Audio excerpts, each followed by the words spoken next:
You hear the soft whirling of wind as it carries snowflakes down and spirals onto a quiet street.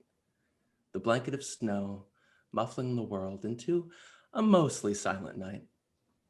Every once in a while, there comes the echo of a car smoothly accelerating over the damp asphalt of a nearby thoroughfare, doubtless on their way home, because it's Christmas Eve. And all the houses on this street have their lights turned off, save for the twinkling strings of bulbs bedecking the Christmas trees seen in several forward-facing windows. And, maybe the occasional neighbor who was a bit too proud of their exterior display that year and left their lights on overnight. We follow a gust and a gaggle of snowflakes as they land on a bedroom windowsill. And looking through the frosty pane, we see 5 children sound asleep in a bedroom. It looks like a sleepover. There are 2 occupied twin beds in the room, and the rest of the kids are snoozing in sleeping bags on top of piles of pillows. It's peaceful until the wind stops. Silence. Then, off in the distance, a whistle, and then the sound of machinery growing louder and louder. The whistle, closer, louder. The scream of an engine, and then lights, zoom, zoom, zoom, passing one after another in front of the window. They slow and they stop, illuminating the kids as they rise out of bed. Metal groans and steam hisses. The children line up in front of the window. One of them lifts their wristwatch to their mouth and says, "Mission is a go. All agents engage." Hello, happy holidays, and welcome to a very special Chance Encounters one-shot, where today we're playing a retooling of Grant Howitt's Honey Heist system of my own design. It's called Spy Youngsters Save Christmas, not in any way associated with any popular children's film or television franchise. I'm going to be your spy master today. My name is Eric Monroe Schwan, joined by 2 of the usual Chance Encounters crew. We've got Karina Upshaw, and we got Ian Frost, as well as 2 of our favorite people, Jaide Mandas and Sam Rutledge.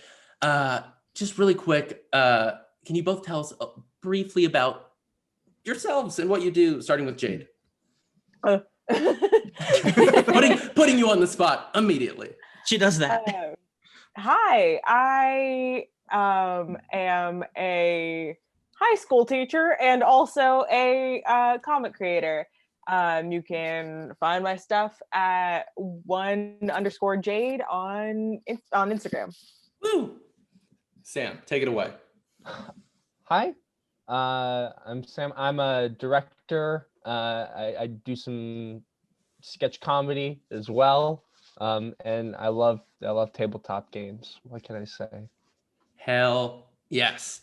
Now, as I said, this is an adaptation of the Honey Heist system by Grant Howitt. Find out more about him and his work at gshowitt.itch.io. Effectively, the functions of the game stay the same, but have been transformed for our purposes.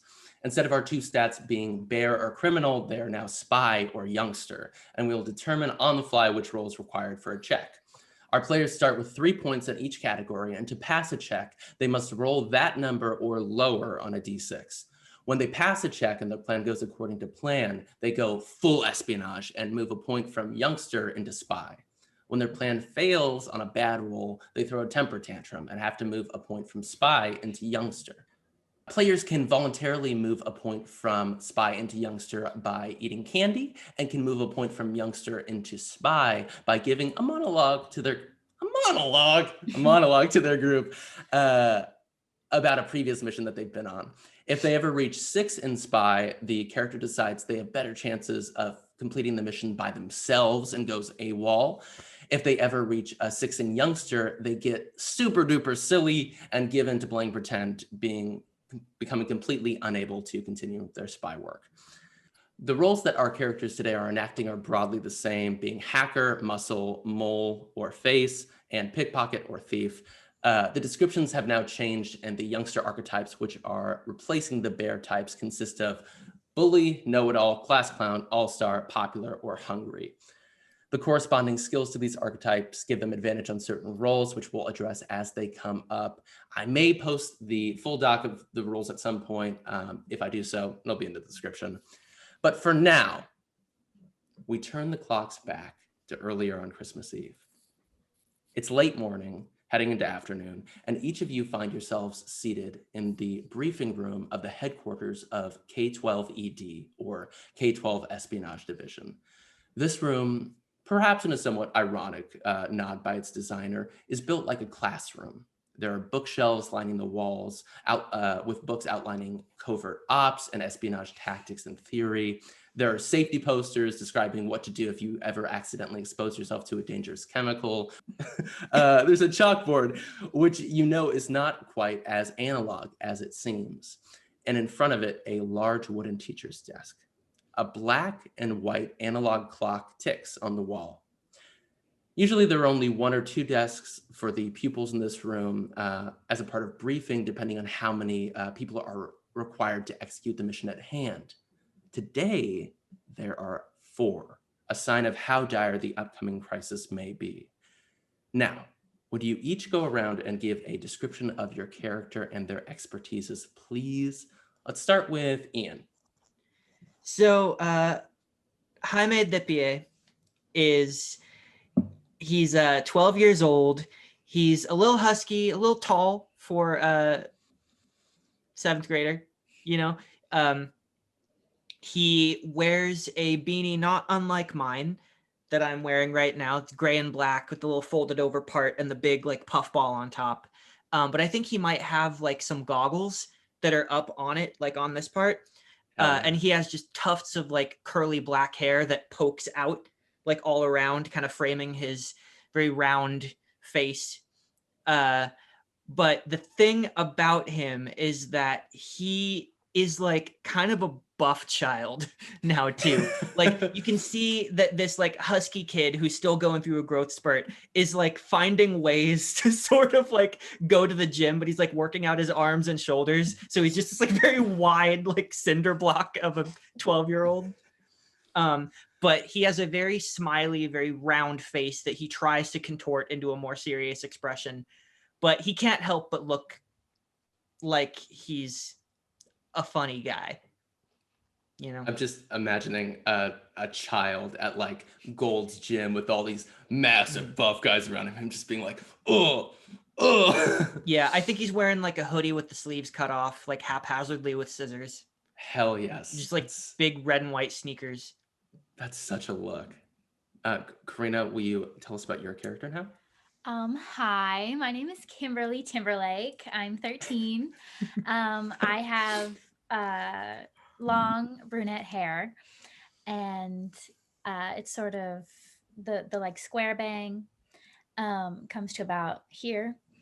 I'm wearing a short skirt, probably like mid-thigh, but I have like leggings underneath and trainers on, and probably a cardigan over a tank top. And I just like to have fun and make friends. Hell yes. Sam? Johnny Jenkins is Johnny 12 years old. Johnny Jenkins. He plays first baseman for the local little league team, the Hornets. So he's got his Hornets baseball cap on at all times. He takes his first baseman position very seriously. Lot of responsibilities, a lot of pressure on him to make sure that he delivers, you know. And on top of that, he also his mom signed him up for speech and debate because he's very argumentative, but he's a sweet kid. He's a sweet kid. Come on, he's a sweet kid. He's what a passive aggressive move by the mom to be like, you like to argue so much? Guess you're going to the speech and debate. Yeah. Sorry, keep going. They have to get it out somewhere. You know? But that being said, he is a very hyper individual. But all he ultimately wants is to make sure that everybody is doing exactly as he says all the time. And that's not that much of a request, I don't think. So yeah. Hell yeah. Jade, round us off. My name is Jenny Cleary. I'm 9 years old. I have lots of curly hair. I'm black. I'm in my pajamas. What time is it? It's just about to be 12. Perfect time for pajamas. Yeah. Mhm.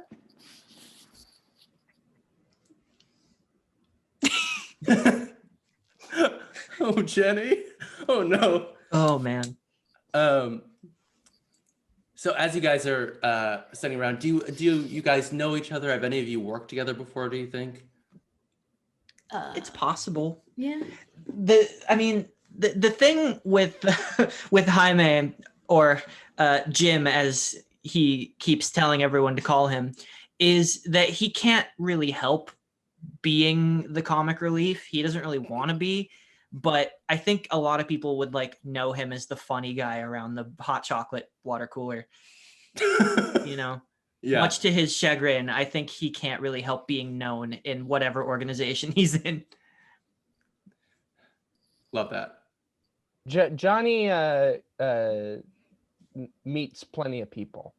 He's very social. So I think if he doesn't know everybody, he will act like he knows everybody in the room. He'll That's such a pretend mood. that you've known each other for a very long time. I think Kim actually knows everybody. Hmm. Like goes out of her way to meet everyone that she can. Love it. And he's new. Jenny's new. We gotta protect Jenny. The door to the room. Very, very small. He's very small. He's a good little spy. And emphasis on little.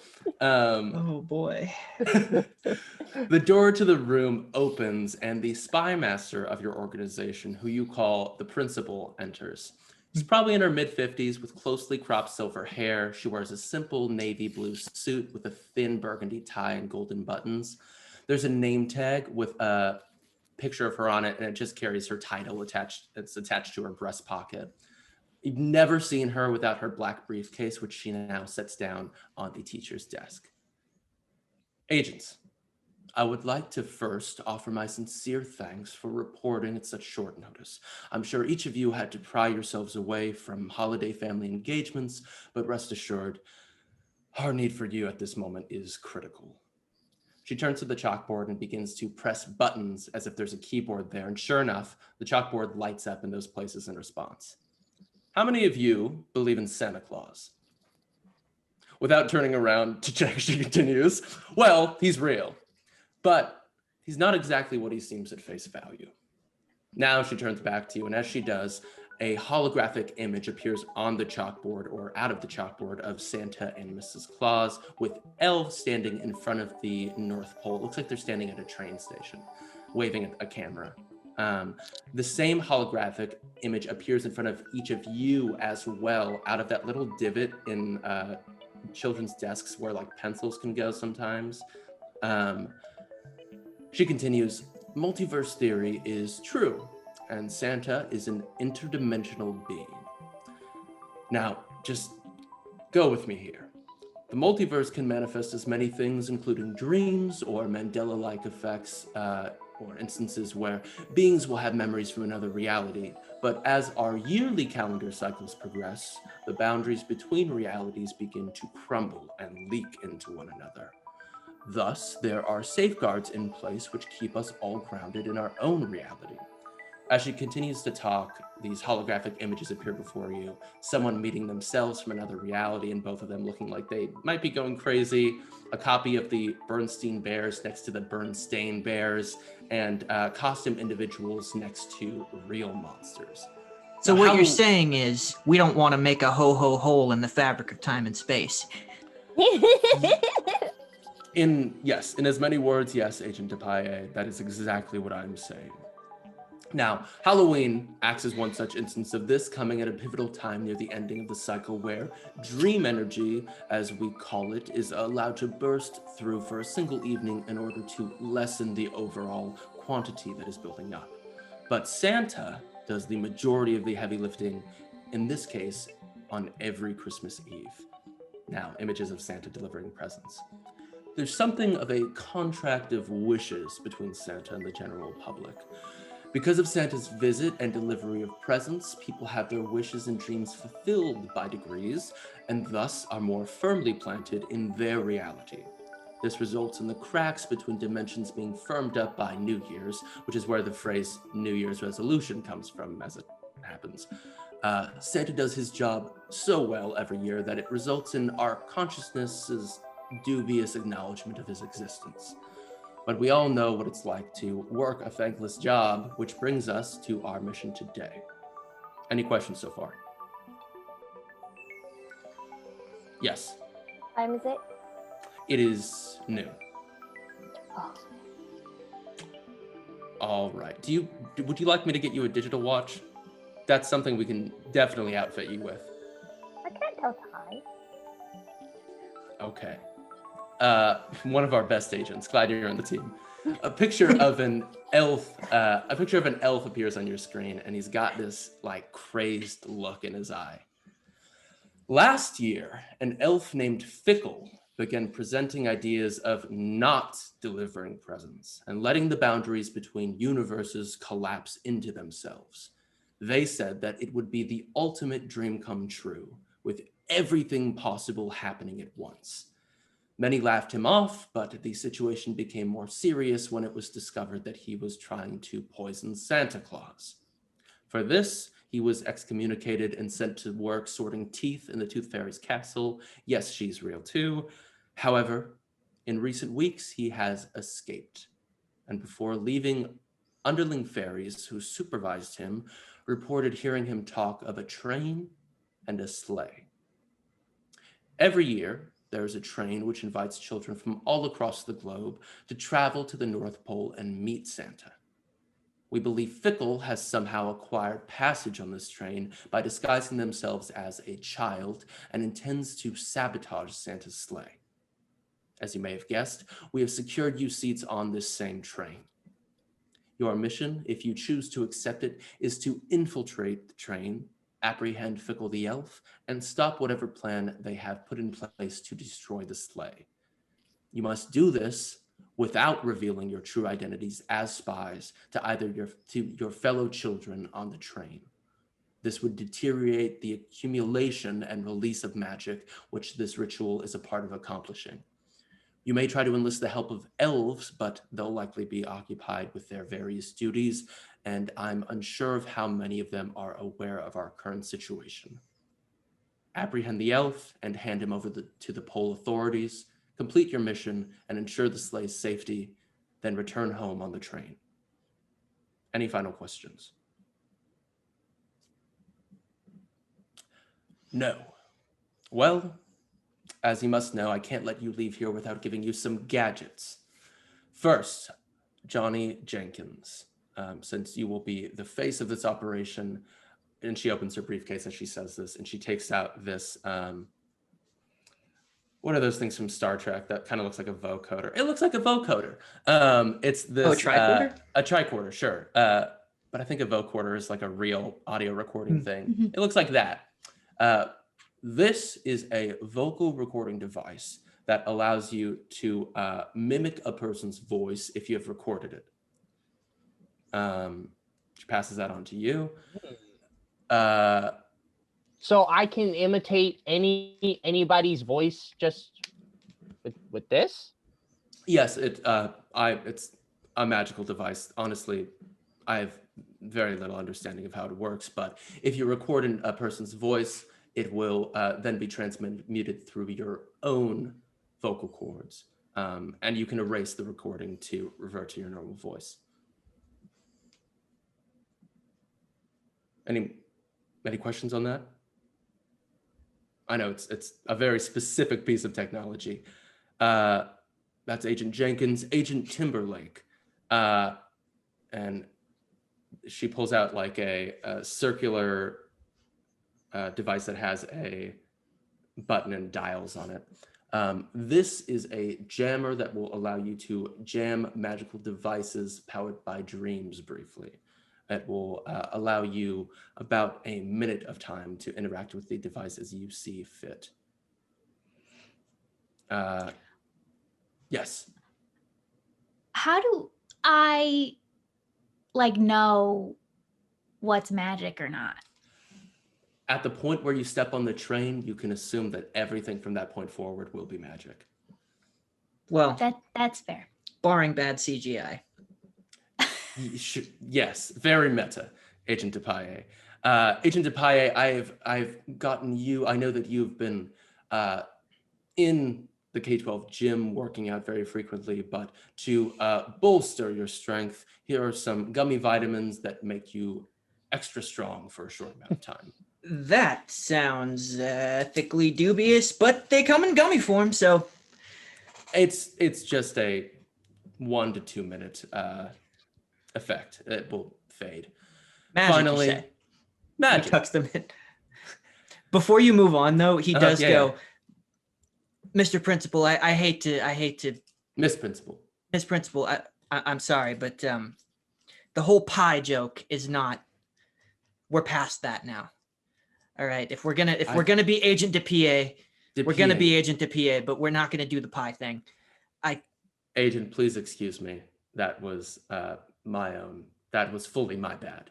It's okay. I'm DePA. just not that guy anymore. And he reaches out to lean on the table and just like falls very comically, like his legs going up over his head, and he comes up on his feet. Nobody look at him. Let him have just a moment to compose himself. His name's P.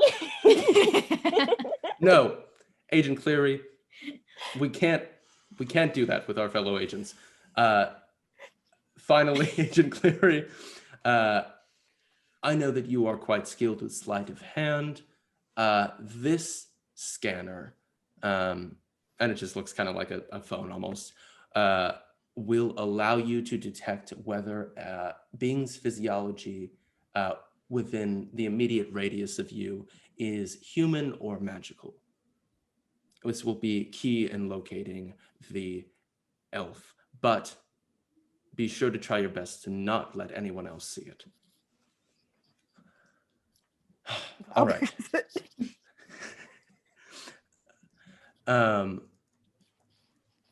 And finally, here's your, and she pulls out from under the desk like 4 backpacks and for you to store all your stuff in.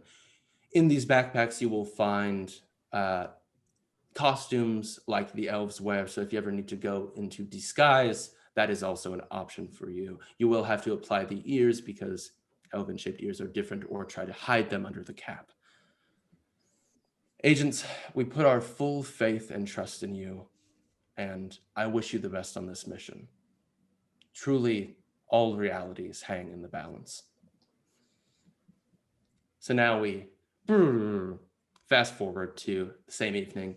You guys get out of your bedroom at this house, you walk downstairs, and you see it's kind of like, it's a burner house. Like there's no other furniture in it besides what's immediately visible from the street, including the Christmas tree. And you exit out to the front lawn, and you see a massive green classic steam engine accented with silver. In large gold letters on the side, it reads, "The Boreal Railway." There are train tracks underneath the train, which weren't here on the street before. They extend in each direction, but disappear into snow. So now this elf descends from the train. They're looking through an iPad. right, so we got Johnny Jenkins, Kimberly Timberlake, Hi. yeah, Jamie, Jaime, Jim. Jim, It's Jim now. and Jenny Cleary. Is that All right? right. All right, let's go. Okay. Yeah, okay, hold your horses. Just calm down a little bit. My name is, yeah, you're very polite. If you do something very naughty on Christmas, does it count double? Yes. Hard yes. My name is Wait. Sassafras. Yes. Where's the rules for that? Where It's an unspoken contract between society and Santa. Wait, It's just a very lesser known clause. Get it? unspoken. Yeah. You know, you do unspoken societal contracts every day, like when someone speaks out in class and the teacher gets mad at them and then you all shun them. That's like an unspoken societal contract, you know? Not a great one. No. Anyways, welcome to the Boreal Replay. Very happy to meet you. Again, my name is Sassafras. First thing you should know, no filming, no audio recording. Anything you do record on the train will be deleted by morning. This voice is really not sustainable. And yeah, so get on board. You all are checked in. Don't go between cars without supervision. Who Don't- counts as supervision? I do, or my counterpart in our car, whose name is Ham-Fisted. So yeah, you're good to go. We're gonna go to the North Pole. We're gonna see Santa. Yay! And you'll get some stockings and cookies, and yeah, you'll meet the reindeer. It's gonna be great. So get on board now, and you'll be back by morning. So don't worry about it. So do you, he steps back on board and like gestures for you, or they step back on board and gesture for you guys to follow them. Do you? Mhm. Okay. So you enter, and you see the first thing you notice when you enter this car is just massive golden chandeliers which overhang and light the car, and they cast this warm glow over the room. There are red velvet plush seats which face each other kind of like at a diner, and they're next to large windows with tartan curtains. The ceiling and many of the other surfaces are made of a dark, rich wood, and cedar garland encircles the room in little curlies above the windows. The car is about 3/4 full of kids, and there's an elf sitting towards the rear, flipping the rear of the car, flipping through their own tablet with earbuds in. There's a space with 4 seats available facing each other, kind of near the front of the car, but there are also individual seats located throughout the car, if that's what you choose to do. And as you look through the window of the door that goes between cars, you can see other kids entering that weren't on your street. So you can assume that this is actually, at this moment, picking up kids from around the world. What do you guys do?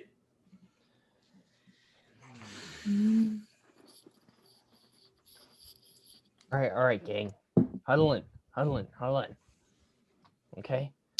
So, our biggest problem is probably going to be getting from cart to cart. So we should probably get that out of the way first. Anybody got moving ideas? already? Yes, it is. As you enter the train, it kind of does a chukun and starts going, and you hear the chukun, chukun, chukun, chukun. Sorry, Sam, continue. No, I'm letting everybody know that I don't got an idea. Well, I do. Kimberly, can I have your shoe?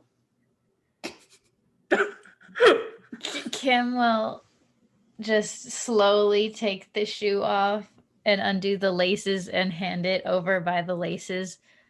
Anything for you, Jen Jen. Jenny takes the shoe and puts it in her backpack. Goes, "You've lost your shoe. Somebody should help you find it." That Oh. you might have to go from car to car to find it. You know, here's the problem with making characters more charismatic than you are in real life. I now have to do this. Relatable.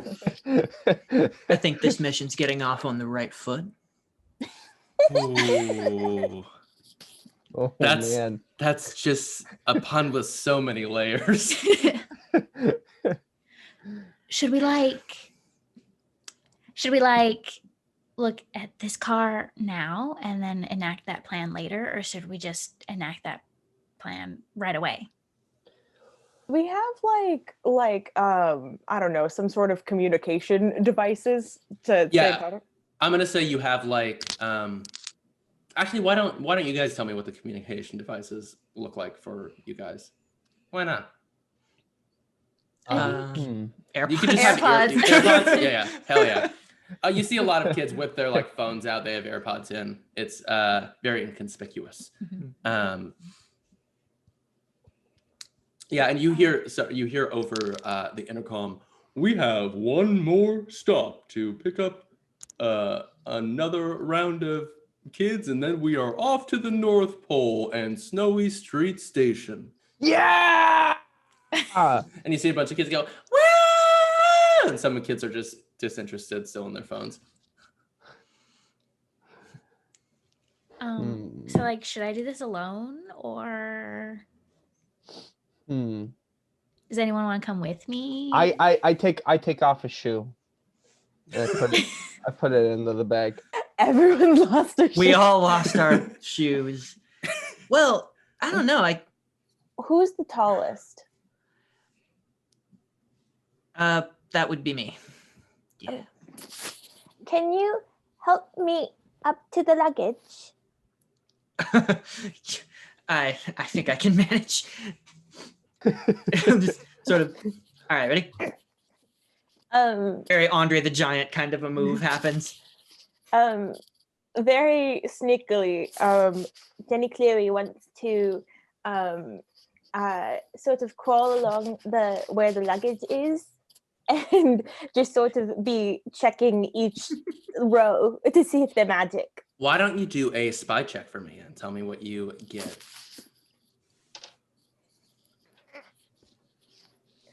5.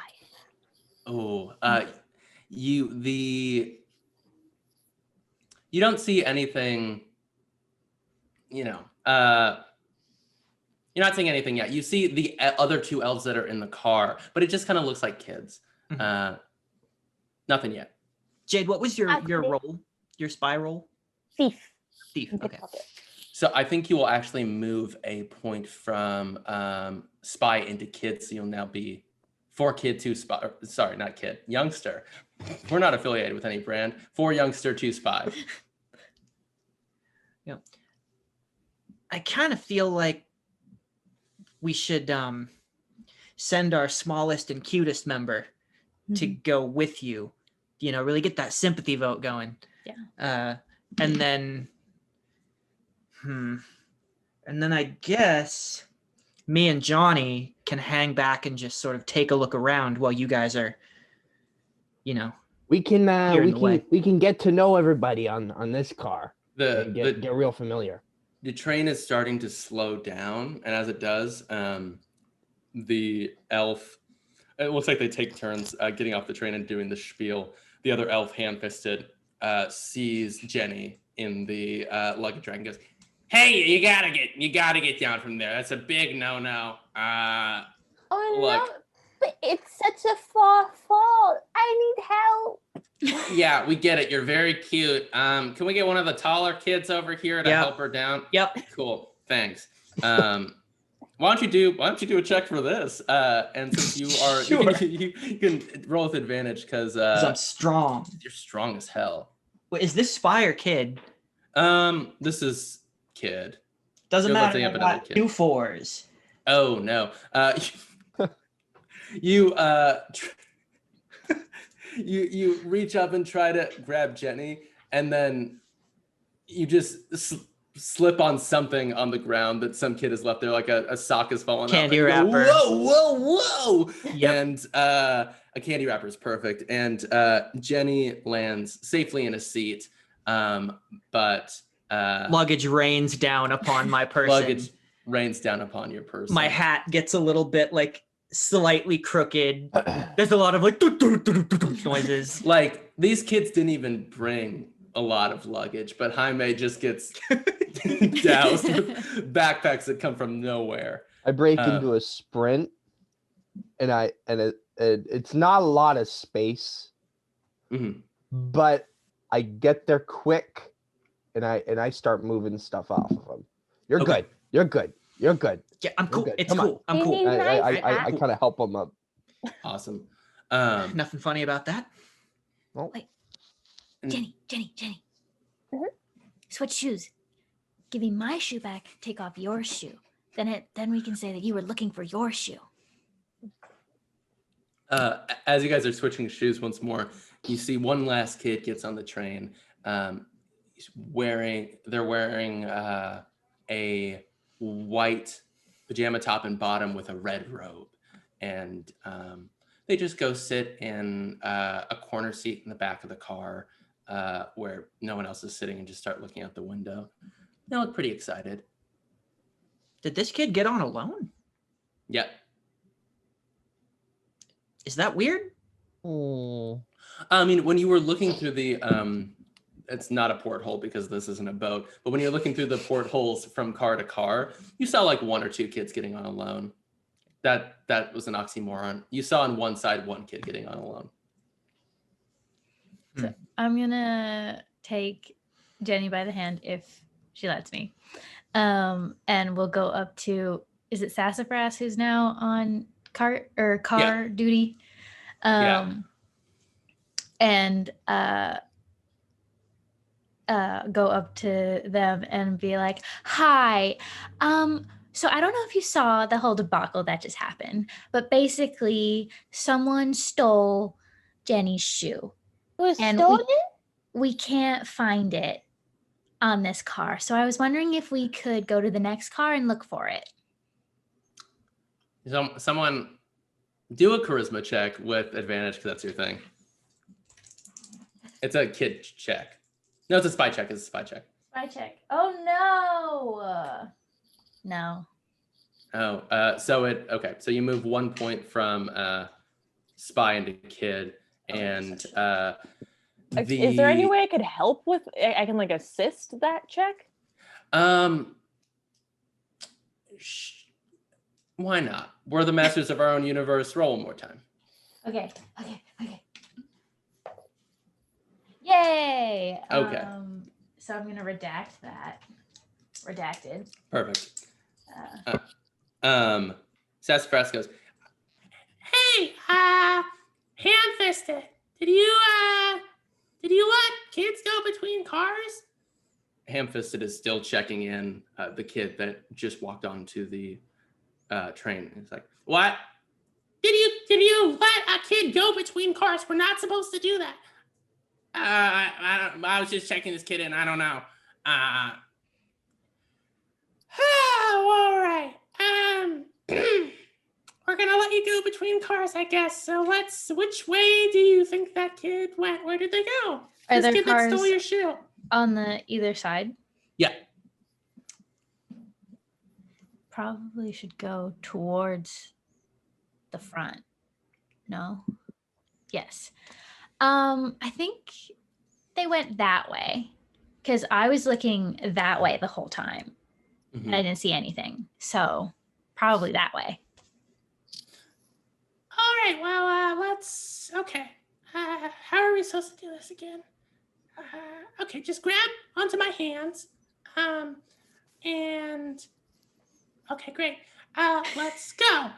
So they walk you to this door. Door opens. Frosty wind just whips in at you. And you see the kid who just entered is like, oh, I also wanted to go to the front. Can I come with you? And Sassafras is like, okay, sure, yeah. Sassafras stands on the little link between cars, opens up the adjoining door to the car in front of you, lifts each of you over. Let's check and see if he does it or they do it. They do it. Just drop us. Yeah. Merry Christmas!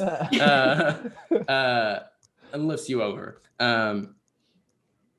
Gets to the last kid. What's your name again? My name is Roman Tabernacle. Great, Roman Tabernacle. Lifts Roman over. Why do you want to go in the front? I just really love trains. I want to see how they work, like a magical train works. You guys continue. This car is now full of kids. It was the final stop where you picked up the last group, and now you are all headed to the North Pole. Jenny holds on to Sassafras's hand and also Roman's hand so he doesn't get lost, and says, what's your name? I mean, where are you from? I'm from Greenwich. Yes, I'm very excited to be here today. I didn't think Santa was real, but it looks like he is. So. It was real. Where did you think presents came from? Maybe like my mother or father, or don't laugh at me. Roman, I think, looks to be about Jenny's age, and will kind of like push her. Don't laugh. But I think we're going to get to meet the reindeer and like see where the elves make toys. I've always wanted to see how toys were made. I've always wondered what reindeer poop. Haven't you ever had that candy that's like reindeer poop? No. It's very good. Ew. Yeah. Sassafras is like, yeah, it's all very good. Let's keep going. Okay. Attention, everyone. There are two more elves in this car. Sorry to bother you. Hyper and Bobble. We're looking for this kid's shoe. Apparently a kid came from this car, got the shoe, and then came back to this car. Did you have anybody leave? And they're both like, great, okay. Does anybody have, I'm gonna just look at all of your feet. So I'm gonna have you guys roll a spy check to look around for the shoe. Or I mean, like, well, how would this necessarily play out? Because you have the shoe. Do you guys want to try to see if there are any suspicious entities in this car? Yeah. Yeah. And me and Johnny didn't go, right? No. What are you Seems guys like we doing? didn't go. Yeah, I'll pretend to be looking for my shoe and be holding on to Roman because I'm suspicious. So does this mean the elves that were watching our car have now gone? They've now gone. Ham-fisted is still here. Okay. Sassafras took the other agents with them. I see. Okay. And Johnny, you've got that Star Trek looking thing, right? Yeah. I think it can make any voice I want, basically. Interesting. So You think you could make it sound like maybe the conductor? Have we heard the conductor? We've heard the conductor. You did hear a booming voice come over the loudspeaker. I could make it sound like Sassafras too. Yeah, but I was thinking maybe you could make it seem like the conductor is calling for our friend over here to, head to the front of the car, leaving us unsupervised for a short amount of time so we can look to our heart's content. Okay. That car's clean. I'm going to is there, so where does the loudspeaker kind of it emanates from there's a box at both the front and the back of the car. It's just this wooden box with holes for sound to be produced from. Okay, I'm going to stand next to the wooden box, Mhm. facing away from Ham-Fisted. Mhm. And I'm going to kind of through the little tricorder thing, speak. Let me think. All elves, please report to the front. All elves, please report to the front immediately. This is a code green. Please report to the front. I'm just You hoping that means something. roll One should hope. roll a spy check for me. All right. And wait, you're Got one. oh yes, baby. Natty one. Natty one. Which The in only this time is that a net one is good. Yeah. You see Ham-Fisted go, Jiminy Christmas. All right. You guys, I just need you to be cool. Please don't hurt yourselves. It's gonna be like 5 minutes. Code green. Ha. And you see they set off towards the front. You see a couple of other elves come through as well. Cutting back to you guys. I in fully the- didn't realize that that we were doing golf rules. Okay. Oh yeah. Lower the better. Well, do Jimmy and Johnny or Jaime and Johnny do anything else after the elves leave? I'm thinking maybe we catch up to our friends if after, a few seconds of elves clearing out. Yeah. Mm-hmm. Maybe. I don't know. I'm spitballing here. This isn't really my area. Yeah, you definitely can. One kid stands up and she looks to be about like 11 or 12. She's got braids and some pajamas with rocket ships on them. And she goes like, I don't think you're supposed to like go between cars. I don't think that's safe. Who are you, huh? I'm my name's Naomi. I'm a kid. Okay, and what am I supposed to listen to you for, huh? How old are you? I'm 12. Oh, well, I'm not older than you, but I don't know. It's just the rules, and I mean, if you don't want to get ejected off of the Boreal Railway, So now you know all the rules. You're the rule arbiter. Okay, look, if you want to get in trouble, you can totally get in trouble, and that's Okay. fine. So go. Well, Great. the thing about that is, it's a code green situation. I mean, there's spearmint flying all over the place. How do you So- know what that means? You don't know what a code green situation means? How Have many you, trains have you been on? Ian, roll a spy check, and Sam, roll a kid check or a youngster check. Fuck. That's a 6. Oh no. I got a 4. Oh no. You guys are look. Who in this car thinks that they shouldn't leave? Raise a hand. Show your hands. Okay, and a lot of them raise their hands. Some of them aren't paying attention. Look, she steps between you and the door and is like, I don't want to do this, but I think I'm just gonna have to block you. Look, have you ever been on an airplane, kid? Yes. Have you ever heard of an air marshal? No. All right, look. This is something I girl learned doesn't even from my know air dad. marshals. This is something I learned from my dad, all right? Sometimes there's somebody on an airplane who is, security in disguise. So any people who are trying to do something bad to the plane, they can't tell that person is there, and then they save the whole airplane, like that one movie. I think I saw it. Sully? Sure. That might be Monsters Inc.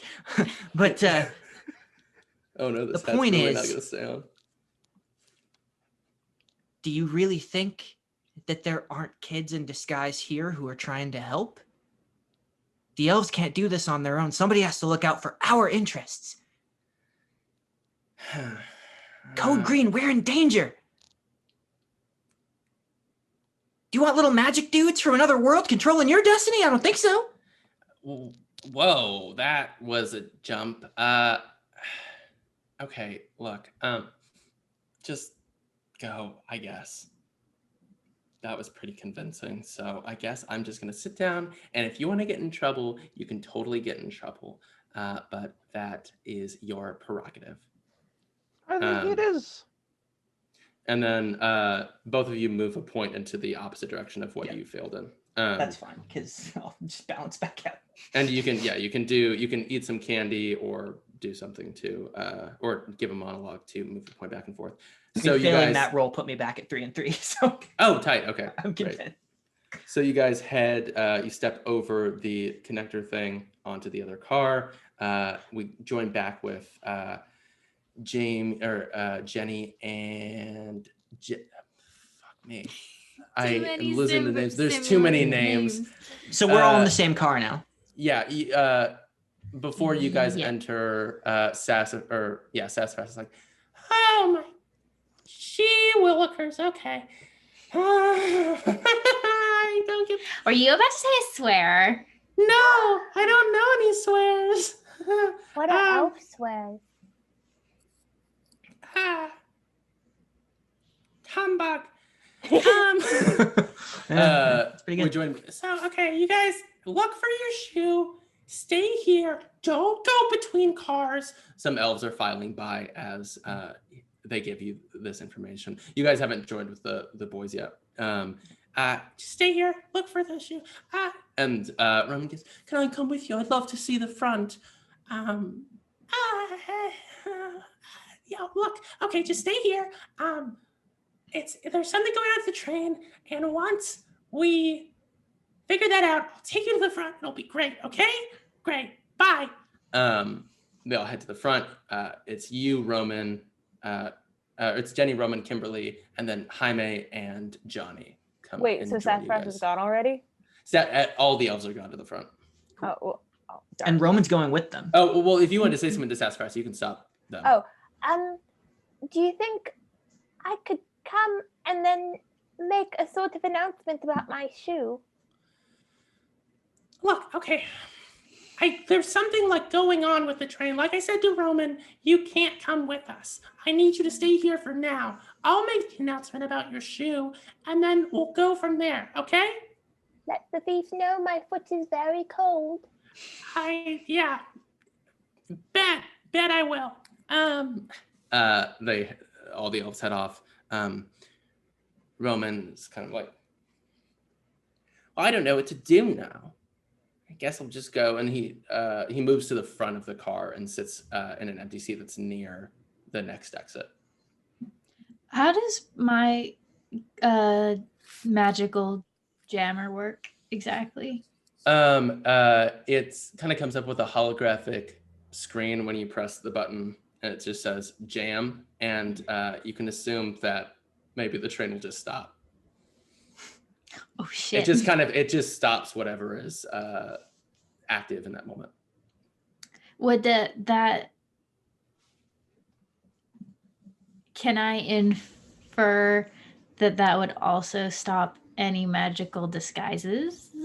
Is it like Yeah. an AoE effect? Yeah, definitely. Okay. Do you want to press it? Yes, but I'll go up to the front where Roman is because they're about to find out that there isn't actually something wrong with the train.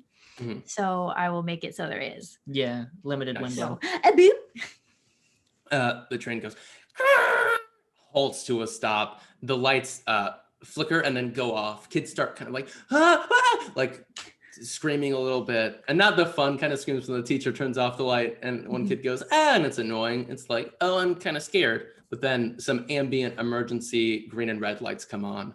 And the train is stopped. You can see snow falling out the window. You guys are nowhere near any city. You are in barren winter tundra. Cool. Chris McCandless up in this. A kid in dinosaur pajamas stands up and is like, "Are we gonna be all right? I thought this was gonna be fun, but this is not a hooting and a hollering time. This is kind of scary. Okay, everybody calm down. Everybody relax. It's all good. Hello, everybody. My name is Johnny. Everybody just stay real calm. Woo, Just Johnny. stay seated in your seats until the elves come back around. We're gonna get the train back up soon. I kind of wink at my crew. They're just refueling. Yeah, they're just refueling. So everybody stay calm. No need to panic. Sam, let's decide this together. Do you think this is a spy check or a kid or a youngster check? I think this is a spy thing. Okay, yeah. Do you want to go for it? Yeah, sure. I made it. Hey, 3. And I love had it. 4 in spy, so. Perfect. Okay. So the kids feel reassured by your calming presence and demeanor. You seem to know what's going on. They all sit back down. The kid in the dinosaur pajamas says, "I feel real safe now." I lean over to Johnny and I'm like, I can't believe that worked twice, dude. I can't believe it. If I'm being frank, it's incredible. Man, what kids I'm are capable gullible. of. They're gullible. Yeah. Are we that gullible? Well, that's a conversation for another time, I think. I clap you on the How- shoulder. Right. How close were you guys watching Roman through all of this? I went to the front Yeah, I remember that. with sort of like my hand in my pocket, my cardigan pocket with the Uh-huh. device in it. And I was sort of walking up to Roman like super cash. And then when I got like pretty much next to him, I clicked it. So Nothing changes about Roman physically. cool. He looks over at you and goes, Do you want to try to go farther forward in the car? Did he really lose his shoe, or were you also just trying to see like how trains work? Trains are cool, I suppose, but I would like to find my shoe. Okay. What's I your favorite really- thing about trains? What's my favorite thing about trains?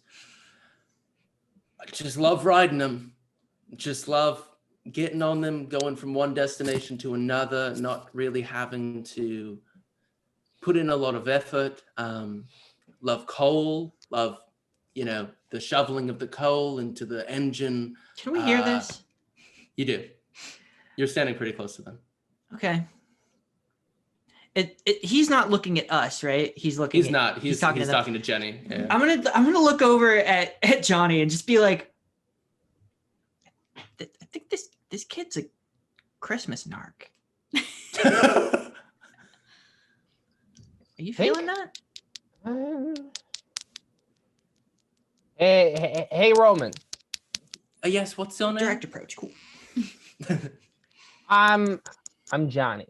It's nice to meet you. Nice to meet you, Johnny. So, you like trains, right? Love trains. Favorite type of transportation.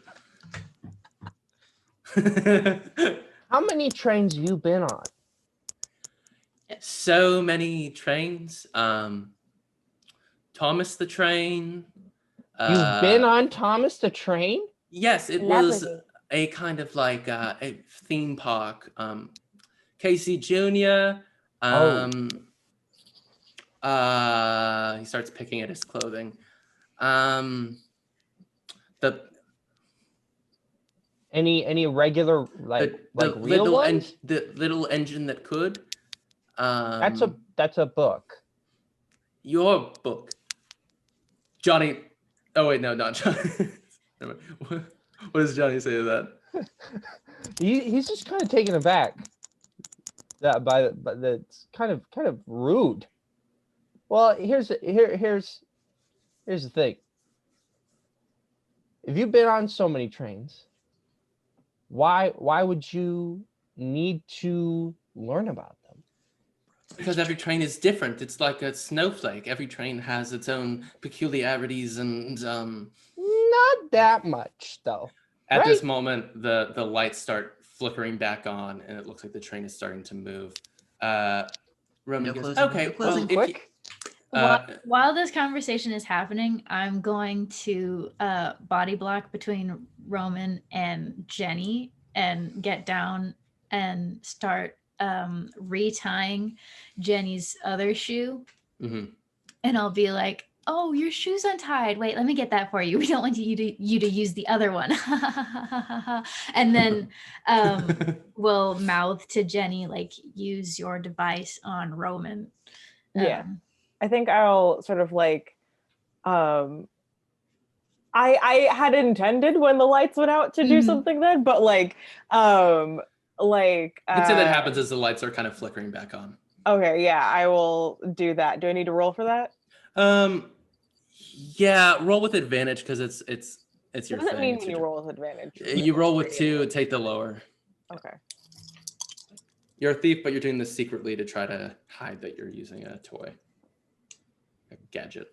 They're both 2s. Oh, you Hey. nailed it. There's one elf in this car, and they are standing right in front of you.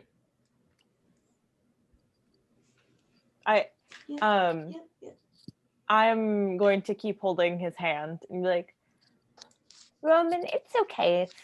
It's my first time on a real train too. Really? Well, then there's safety in numbers, so maybe if we go forward in the cars together, it'll be fine. It's fine. It's great. Jenny sort of like touches her nose and be like, yeah, this guy's a no. This guy's a Christmas narc. I'm gonna go. Oh well, Roman. Why go to the front of the train? We should go to the back. That's where the real train stuff happens. Why is would the anyone ever caboose. want to go to the back of the train? It's the caboose. It's the worst part of the train. No. That's the thing. Is that this train? You were talking about how all trains are different. This train, the best part is the caboose. Come on, let's go. And I grab him. Okay. Are you grabbing his hand or his arm? I'm grabbing his arm. Okay. Take the other arm if you want and just be like, we insist, and just flex a little bit. Yes. Wait, Well, I'm holding his hand. Yes. Yeah. Everyone's We're all holding on. grabbing hold. So, okay. This guy's going nowhere. As far as we know, as we watch the train go by, is there another period of like open air between this car and the engine room, or the frontmost room where the conductor is? Like, is this the final car?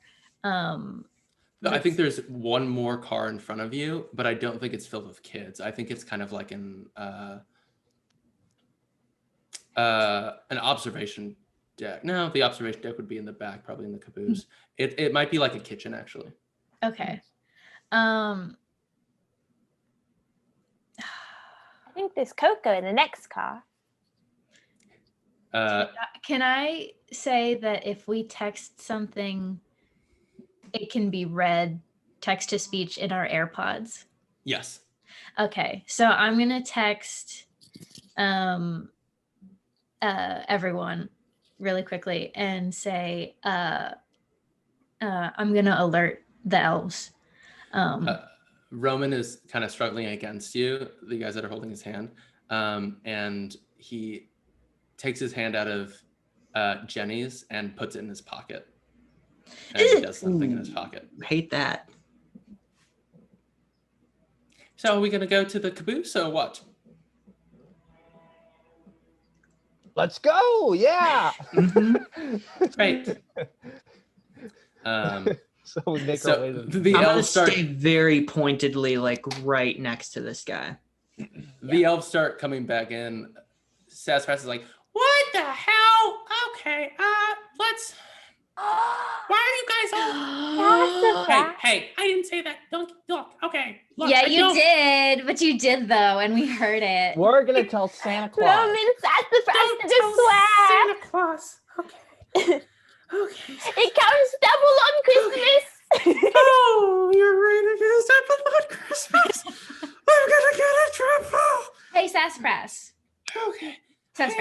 Sassafras. Yes. Sassafras. Look at me. Yes. Focus. Yes. Breathe. Yeah.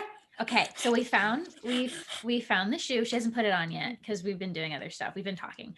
We don't want to embarrass the kid who stole it though, because it already counts double on Christmas, like you said. So can I just like secretly tell you in the next car like who it was, and then like maybe we could deal with it on the down low after while everyone's off the train or something? Can you just tell me right here? How many kids are that are not Actually, Roman? that's fair. Sassafras looks over and he sees every kid in this car is listening. Oh, I see your point.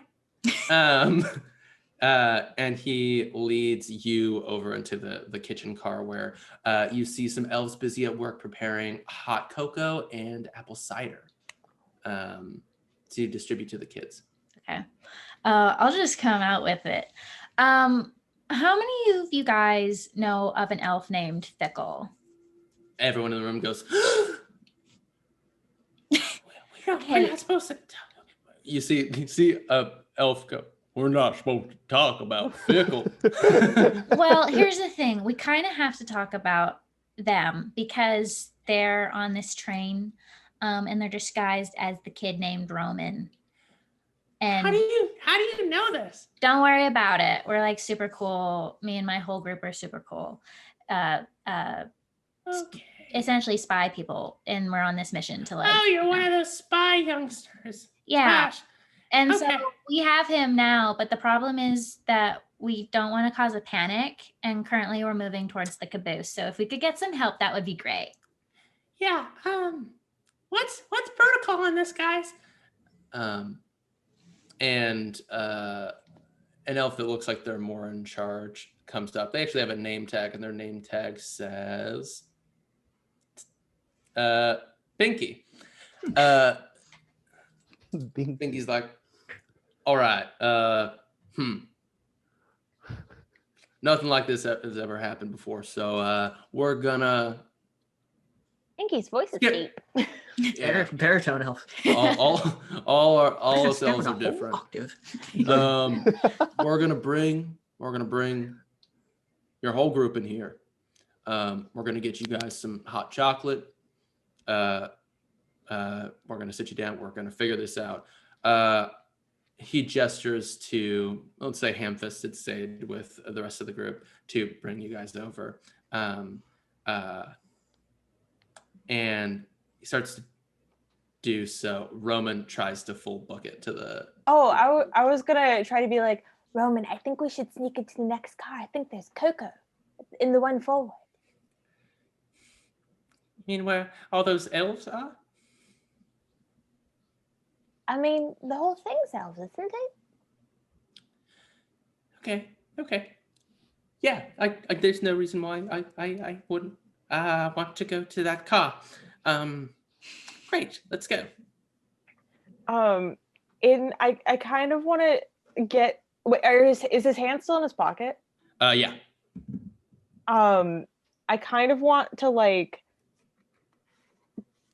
get one of like Johnny or Jim to tickle him so that his hands come out of his pocket so I can try to pickpocket him. Oh. Interesting.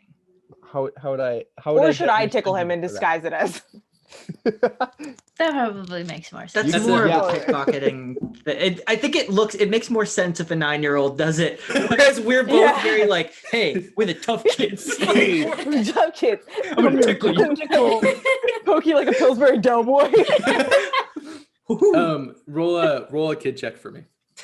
Fucking youngster check. God damn it. Okay. The sheets off the The curtain has been pulled back. plagiarism. Yeah. 1. Yeah. He goes. Roman! You reach into his pocket. You pull out this. It looks like a phone, but it looks like it almost looks like a Fisher Price phone, but it looks like it works like a normal phone. There's just a screen on it that says activate. And you look at Roman. and he's Roman. smiling. Has this already been activated? I guess it has. Why couldn't you just be a nice British boy who likes trains? I stopped being nice once they sent me to the Tooth Fairy's castle. I had to look at cavities and rotten teeth, and all I wanted to do was to make all dreams come true. Do you You're guys? probably The not kids are really- fully staring at you guys. I'll come in probably with Sassafras or some Yeah. an elf or Binky, someone. Binky, yeah, sure. And I'll be like, oh my God, Roman, I talked to them and they said that you could come and see the conductor and the front of the train. Isn't that awesome? You guys, we should all come to the front. Shouldn't we? Shouldn't we come to the front? Wouldn't that be cool? Cracks Oh, knuckles. yeah. I think we should. Yeah. Let's do that. Yes, let's all get as close to the front as possible. Or maybe we should go to the caboose. It doesn't matter now. Uh-oh. Did we all hear the confession? Yeah, Okay, yeah. I figured. he might have said it quietly, but you're all standing around him at the front of this car. So now to you, Binky, all of you, and Binky, and who you can assume to be Fickle, standing in front of you. I whisper to Jim, do we have handcuffs? Yeah, you did get given magical handcuffs. Sure. They look like toys. They're like this big because of the tiny elf wrists. They're the baby Yoda handcuffs. Just pull it. Binky's like, all right now, y'all. Let's move on up to the kitchen car, and we're gonna talk this out. You might want to clear the area. Oh yeah, you're not wrong about that. All right. Who wants hot chocolate? All the kids raise their hands and go, me. All right, if you want, yeah, you can have hot chocolate too. If you want hot chocolate, you will have to safely, quietly, and orderly follow my friend Sassafras here over into the back car, the car behind us, I mean.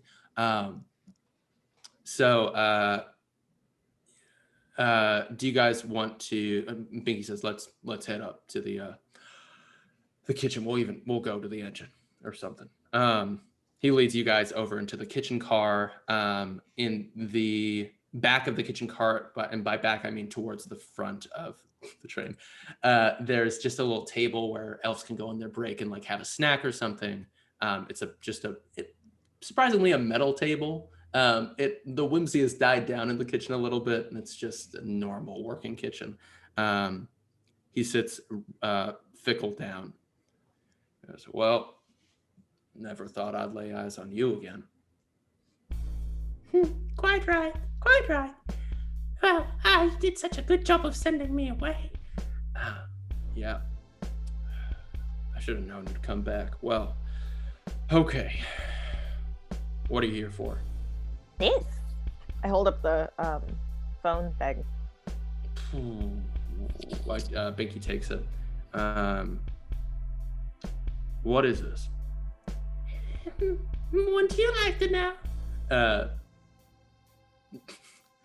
Binky slaps him.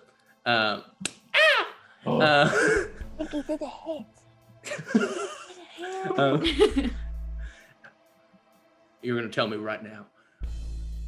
Well,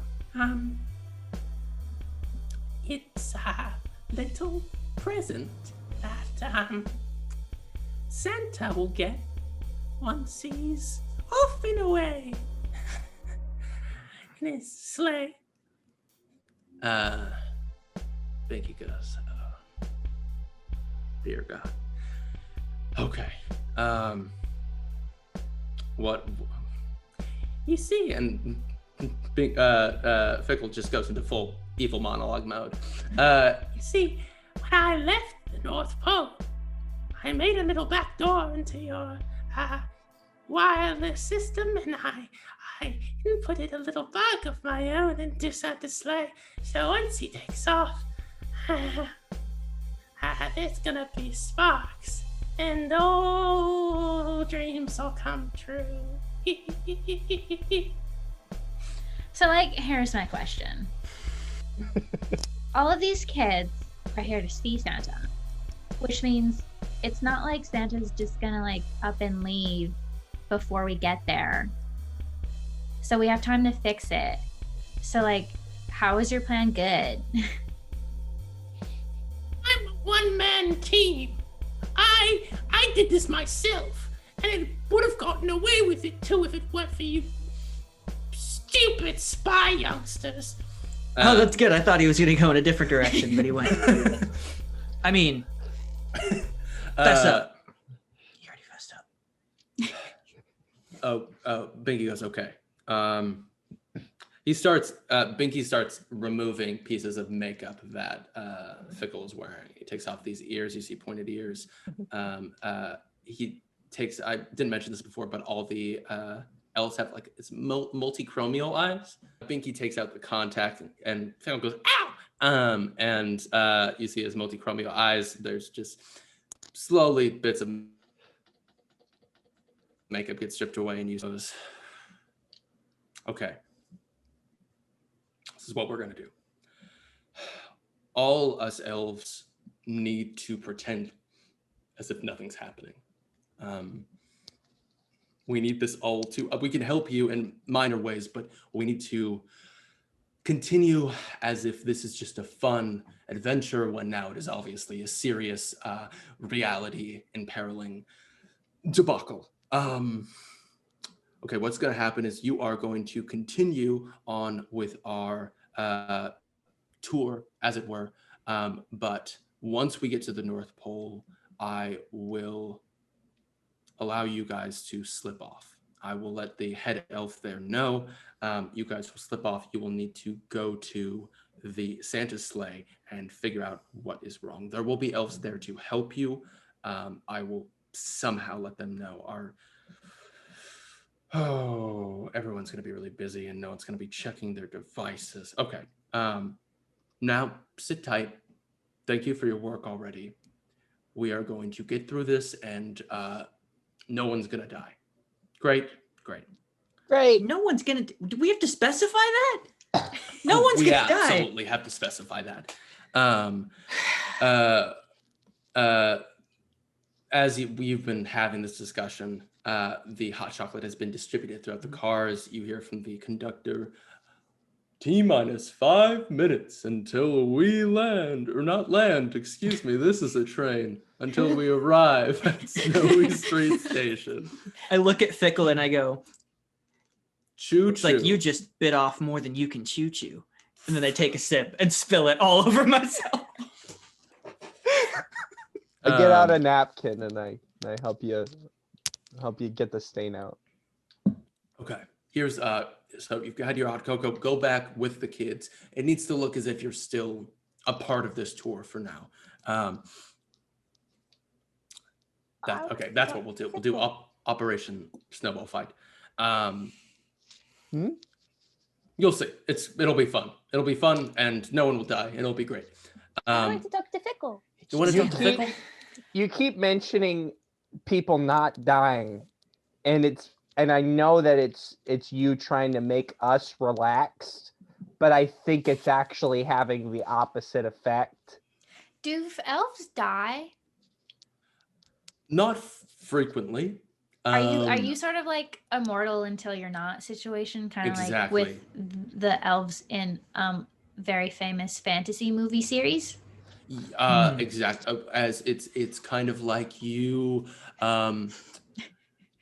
you're a kid and then you get older over hundreds and hundreds of years and then eventually you either die if you are mortally wounded, obviously, or you stop believing in Christmas, which doesn't ever happen, or you just die of old age. I am currently, I know I look young, but I am currently 3,400 years old. Well, you look great. Yeah. Fickle, are So- you dying? We're all dying.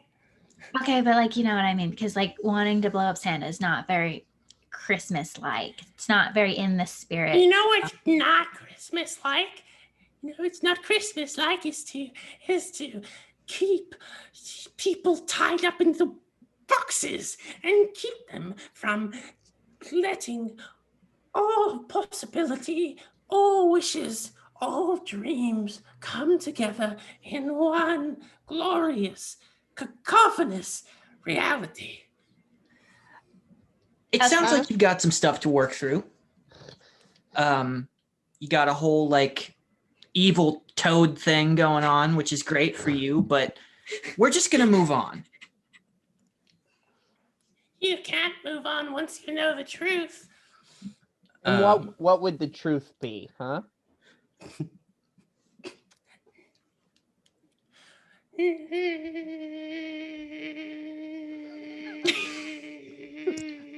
Hold on, I gotta write this down.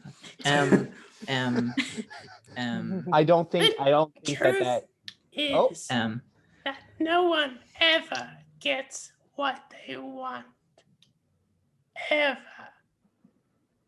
Well, yeah, my mom told me that. yeah, I mean, yeah, life's not fair. Get over it. You get over it. And he lunges at you. They lunge at you. Binky knocks him back in the chair. Or do you want to make a spy roll against this elf? A combat roll? Yeah, I want him to lunge at me, and I want to turn him around and cuff him. Okay. Go for it. Give me a check on that. Did we not already cuff him? I think he Double was just cuff. double cuff. two Yeah. times cuffed. I got 3, so he's cuffed. Okay, awesome. His hands were already cuffed. Now his feet are cuffed. He lunges for you. You flip him over, cuff his feet.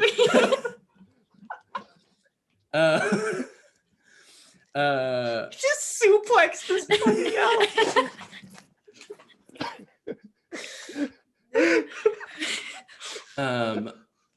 You guys head back to the rest of the kids, and you pull into as you do, you pull into Snowy Street Station. And what you see as you're exiting the train, where is it in my notes? There it is. You guys step out onto the platform, onto Snowy Street Station with a nod from Binky. And you see Binky go off to another elf who's preparing things and whisper in their ear, and they nod. Kids are milling about, staring in awe at the North Pole. The station leads out onto the main street, which extends all the way back to what looks like the toy factory. Every building looks like a gingerbread house, and snow is piled on the roofs and on the ground in beautiful, fluffy... I wrote piles, and then I realized I used piles twice in a sentence. The windows look like candied stained glass, and icicles hang from the roofs, but they're not these menacing sharp ice. It looks almost like the frosted whip on a Sunday. Although the air should feel frigid here, it doesn't. It feels warm and safe. Snowy Street Station has a clock tower, and the clock itself has a big peppermint face, and it currently reads 11 o'clock. Under it sits a big pair of bells that look like they're made from milk chocolate. The same elf that you saw speaking to Binky steps up onto a platform and goes, "Hello, children. If I could have your attention, my name is Boysenberry, and I'm going to be your guide from here on out. We're going to take a little stroll down Polar Bear Lane, which you'll see right in front of me, to the toy factory. Now, this isn't usually on our agenda, but I'm sure you all are restless, so before we go in, we're going to have a little snowball fight to work off some energy. Then we'll warm ourselves up with some cookies and milk, and you can all take a look at the factory where the toys are created, and Mrs. Claus has been kind enough to offer to read you a story. Finally, we'll go into the backyard and you can all meet the reindeer, following which Santa will come out and greet all you all before he takes off on his trip around the world. He may even give a special Christmas present to one or more of you. Won't that be exciting? Now, if you follow me, Binky nods at you as you guys walk by, and you see Fickle being led off the train, and they're being carried because both their feet and arms are cuffed. They're being Lean over carried to by Jenny this. and say, "You might get to see that reindeer poop after all." Still want to talk to Fickle. Oh, I'm so sorry. You can go up to Fickle. That was totally my bad. I'm so sorry. You can go up to Fickle as he's being led away. You said that you wanted to make dreams come true. Yes. Who didn't let you make dreams come true? All of them. I just wanted to. You're so limited by the dreams that you can make. You can only give toys or books or clothes, but that's not really what dreams are. Dreams aren't just things. They're ideas and hopes. And this patches over the problem every year, but is anyone really the better for it? Christmas is my favorite time of year because I'm a very good little spy. But that means I'm not surprised by anything, except when I get a Christmas gift. I know what my parents are going to give me because I know pretty much immediately they're very bad at hiding things because they're not good spies. But I never know what Santa's going to give me.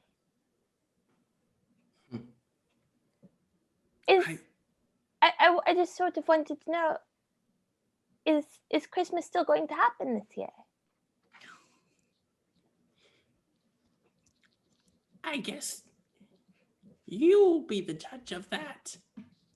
It's all in your hands now. Is that a yes or a no? It's a maybe. He's being led away.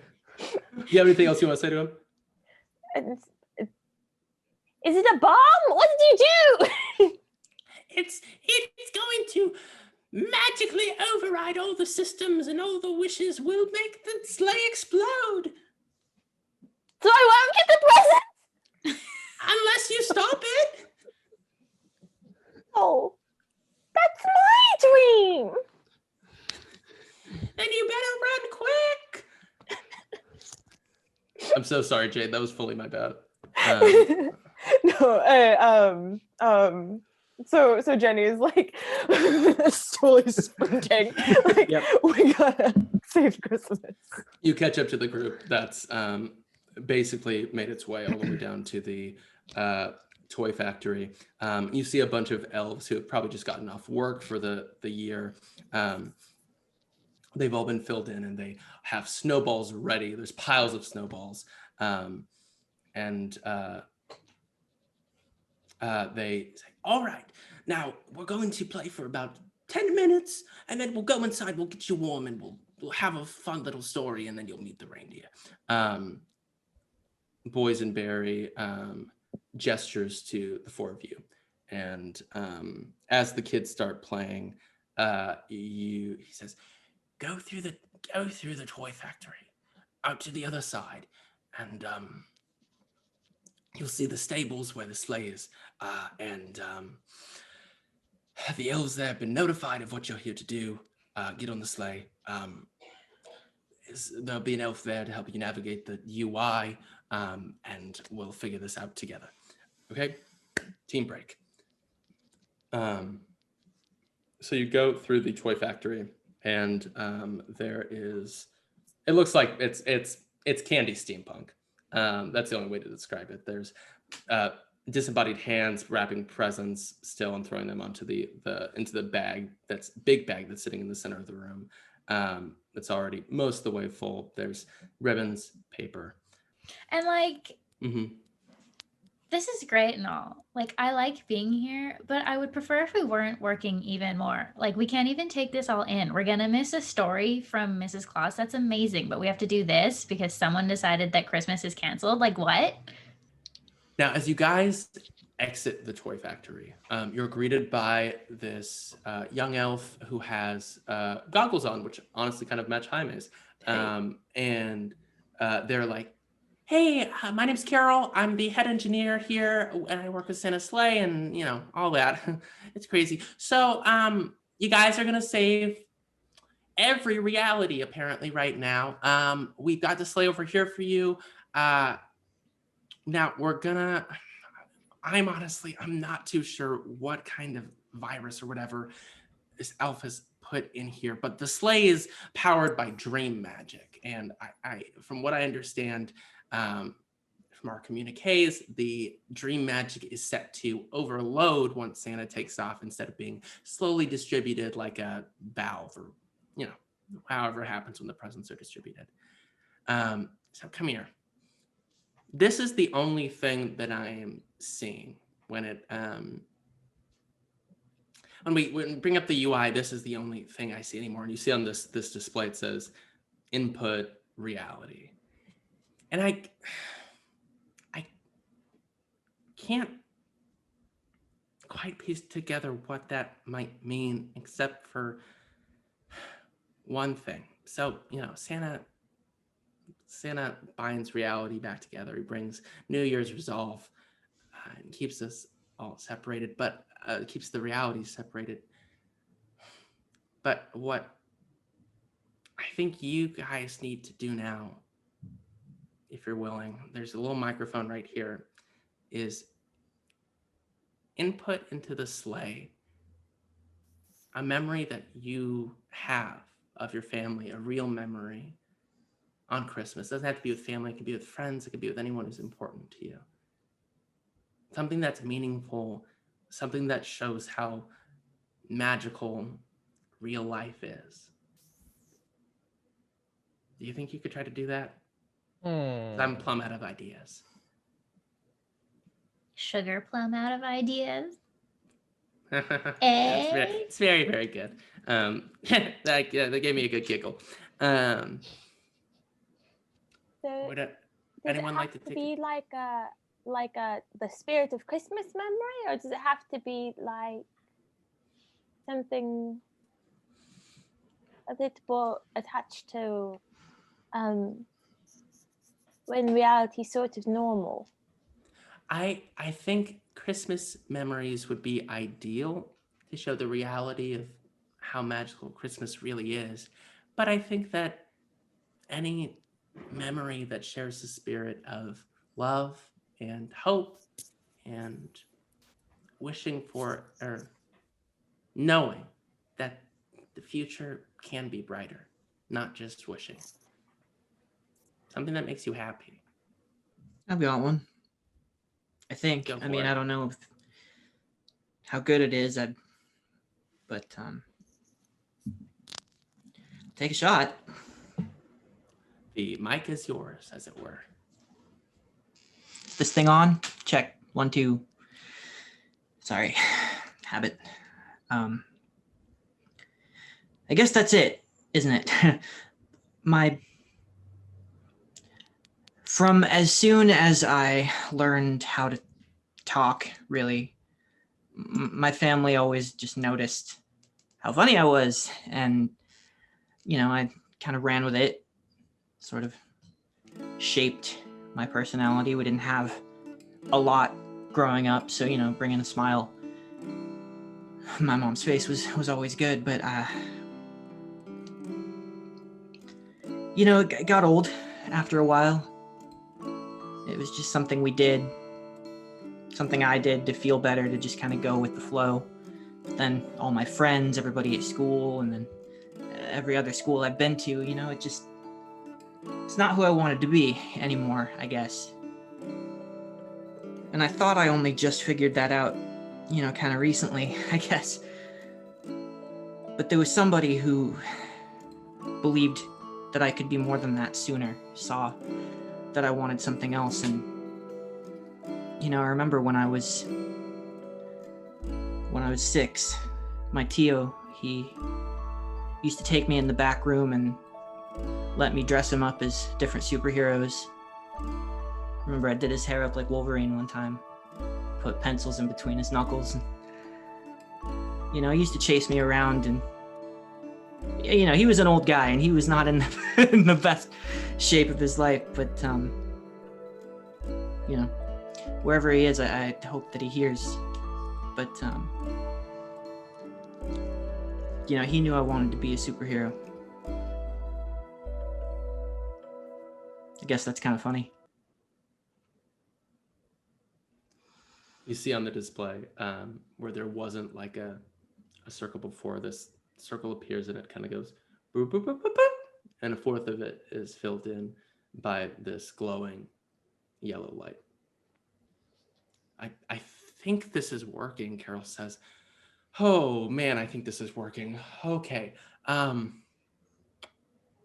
Anybody else?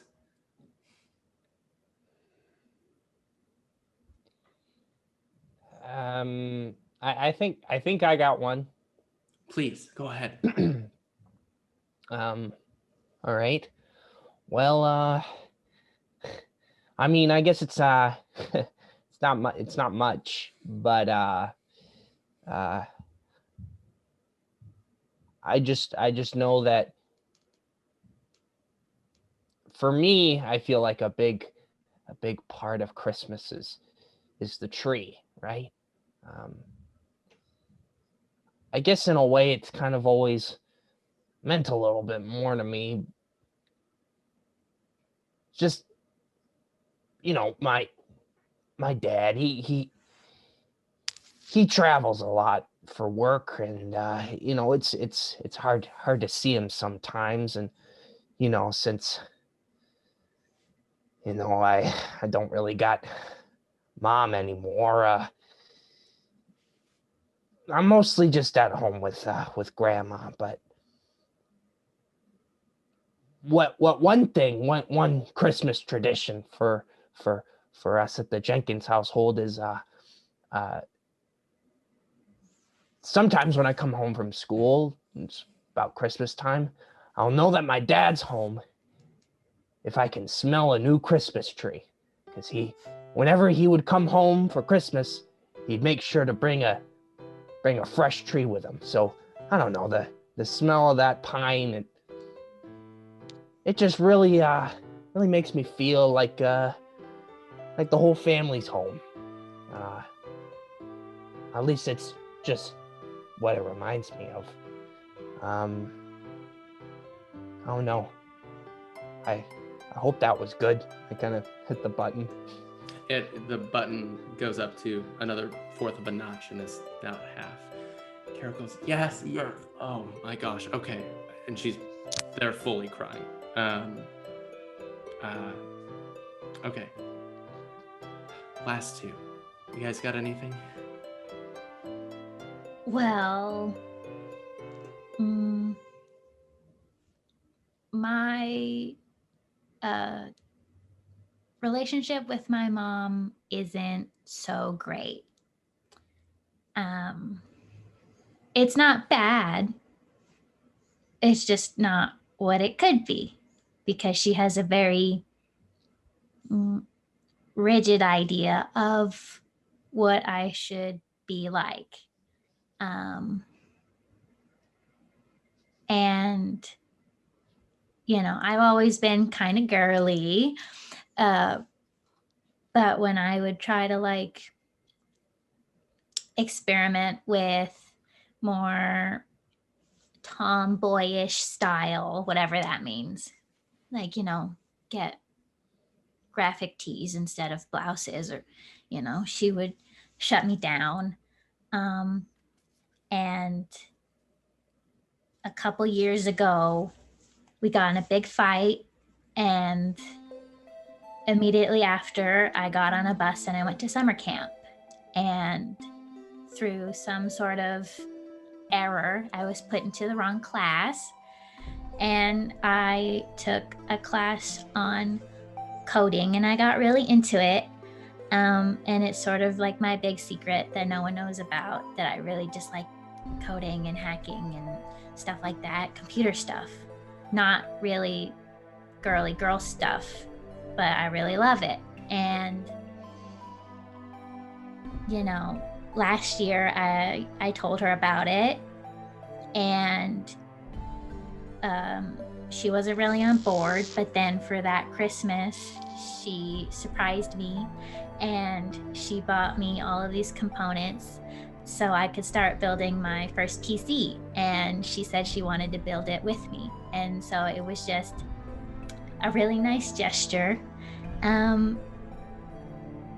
to make me feel hopeful that, like, sometimes people don't get you, but they could learn, and if they love you enough, they'll want to support you.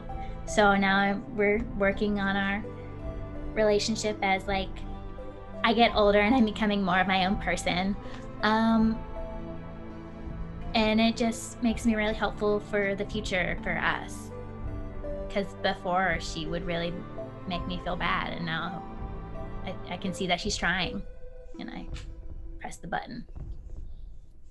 One more nudge. There's just a sliver left. Jenny, sweetie, that's your name, isn't it? Well, Can you bring us home? I'm only 9, so I can only sort of remember maybe 5 Christmases. And last year I had a big mission a couple days before Christmas. Someone was trying to eclipse Paris with a giant beret. And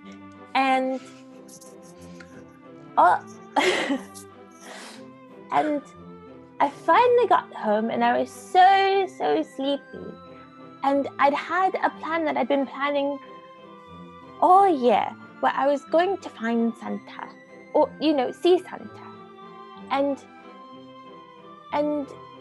I live with my mum and my dad, and my brother, who's an absolute tosser. He's 13, and usually he's just the worst. But this year, or that year, he helped me. Oh, I'm about to describe a crime. He helped me set up bugs and cans and things, and so I caught Santa, and he's the world's best thief, and I was so inspired. I didn't do anything with them. I didn't post them or anything, but I knew that Santa was real, and I got the best gift, which was a dollhouse, but also that my brother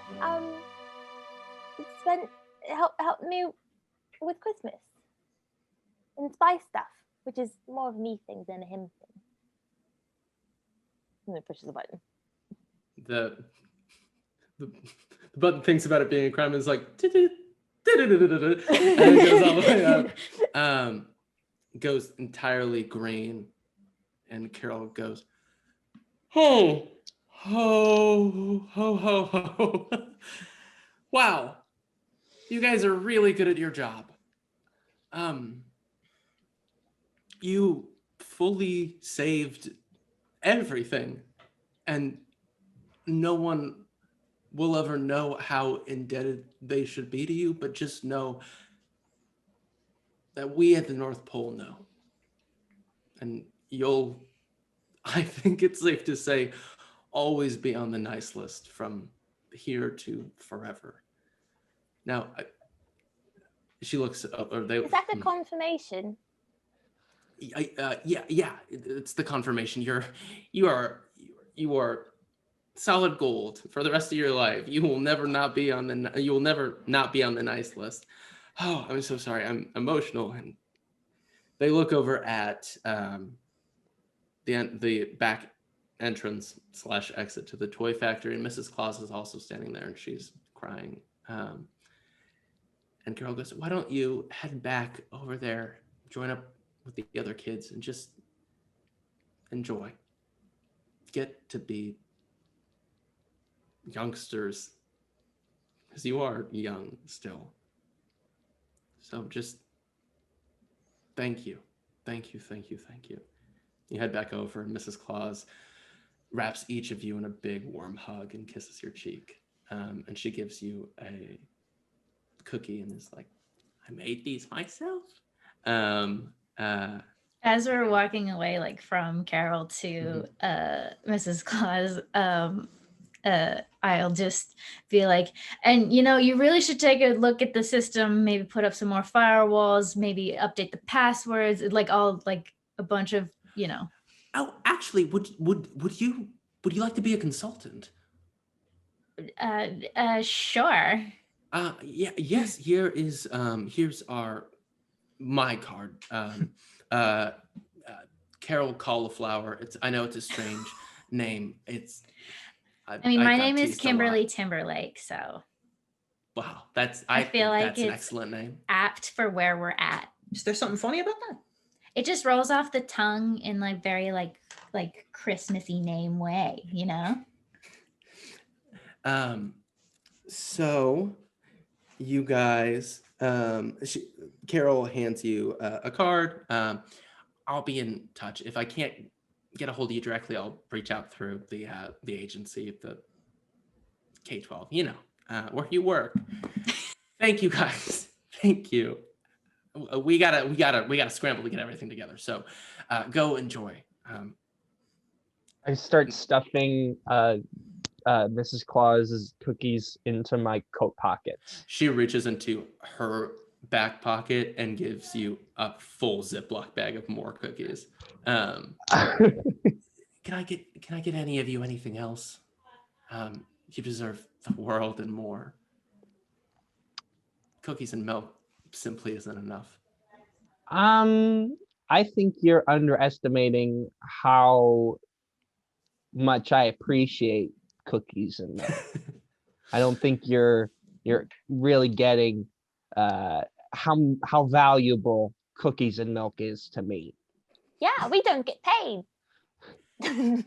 I am going to contact your supervisor because that feels really illegal. And I say that as someone who employs elves for below minimum wage. Never mind. Merry Christmas. She wraps you each in a very, very warm blanket and leads you back in. Some kids start piling in from the snowball fight. You can interact with them if you want.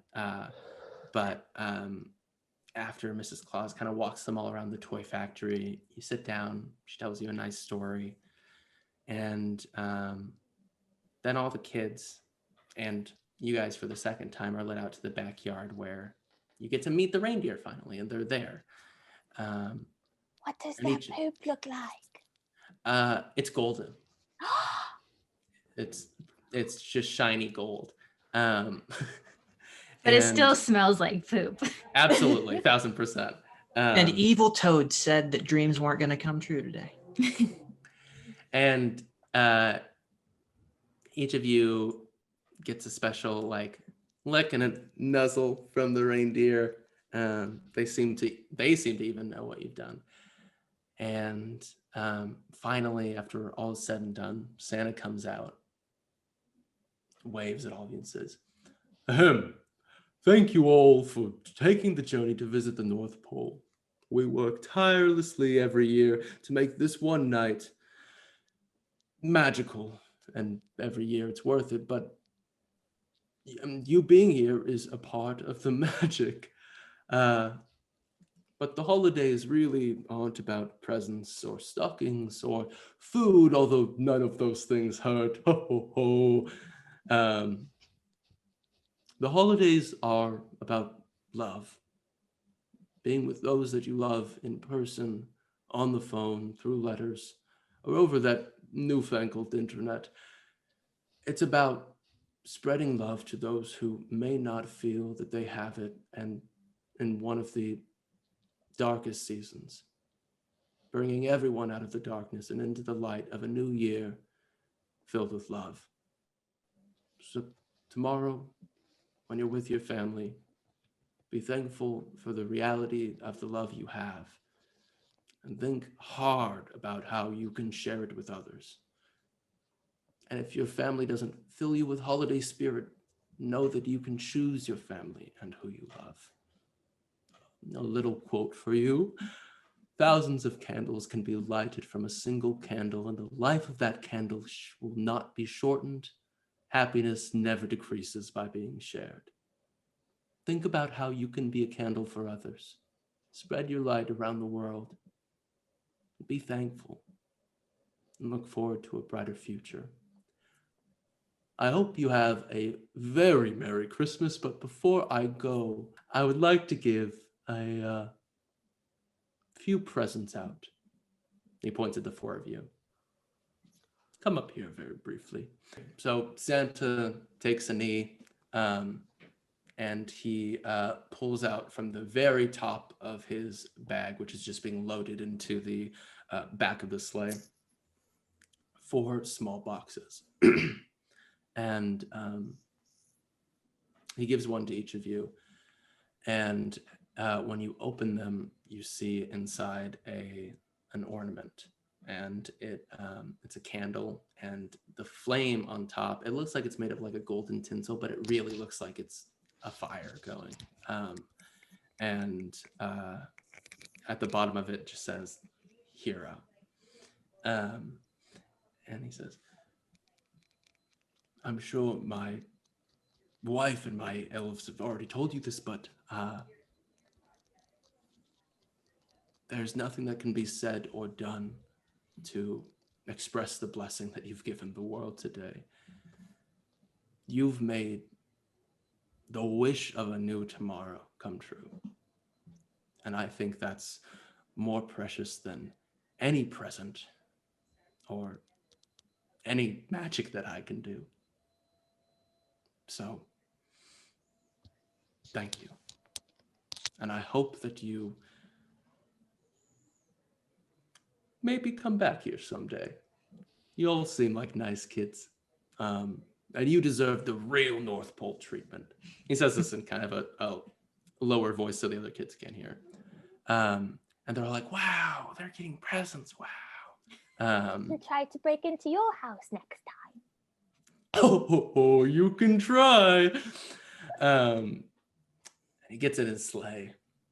He says, on Dasher, on Dancer, on Prancer and Vixen, on Comet and Cupid and Donner and Blitzen and also Rudolph.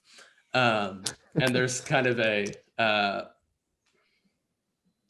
what are those things that airplanes go off of?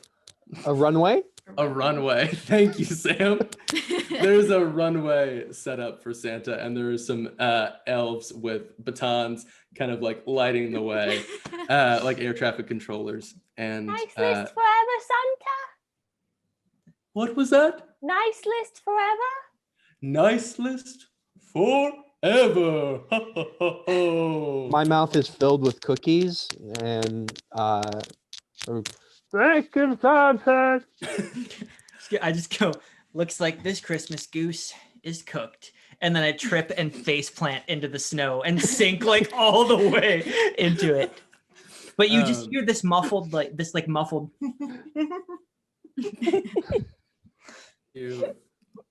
Santa